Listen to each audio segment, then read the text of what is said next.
तो हेलो दोस्तों, नमस्ते प्रणाम। मैं आरती आप सभी का तहे दिल से स्वागत करती हूँ और स्वागत है हमारे चैनल पे आप सभी का। तो दोस्तों, एक प्यारा सा छोटी सी गीत लेकर आई हूँ। प्यारा सा चुटकुला गीत है। जैसा भी लगा कमेंट जरूर बताएगा और जैसा भी लगा कमेंट में जरूर बताएगा। शुरू से लास्ट तक सुनिएगा तभी गीत का आनंद आएगा दोस्तों। तो चलिए मैं सुनाती हूँ। जो भी गलतियाँ होगी मैं माफ़ी चाहती हूँ हाथ जोड़ के सभी माताएं बहनों से। तो चलिए मैं सुनाती हूँ। जैसा भी गीत लगा जरूर एक बार कमेंट में बताइएगा दोस्तों। रोज रोज अंडा ले आवे बलम हमसे बनवावे।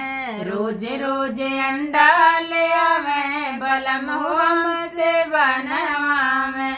हमसे बनवावे हो हमसे बनवावे। हमसे बनवावे हो हमसे बनवावे। रोज रोज अंडा ले आवे बलम हमसे बनवावे। रोज रोज अंडा ले आवा बलम हमसे बनवावा।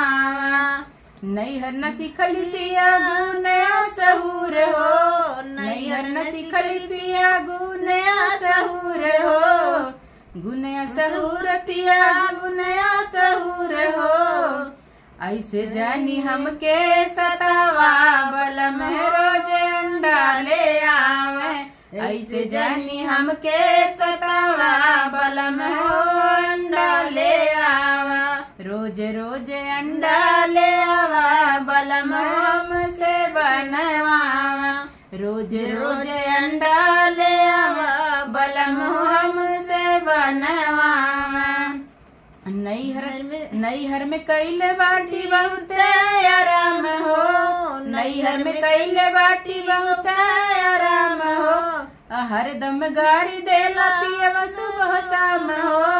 हरदम गारी देला पियवा सुबह शाम हो। जाई के ननद सो बनवावे बलम रोज अंडा ले आवे। जाई के ननद से बनवावे बलम रोज अंडा ले आवे। रोज रोज अंडा ले आवे बलम हमसे बनवावे। रोज रोज अंडा ले आवे बलम हमसे बनवावे। दोस्तों, गीत जैसे भी लगा कमेंट जरूर बताइएगा।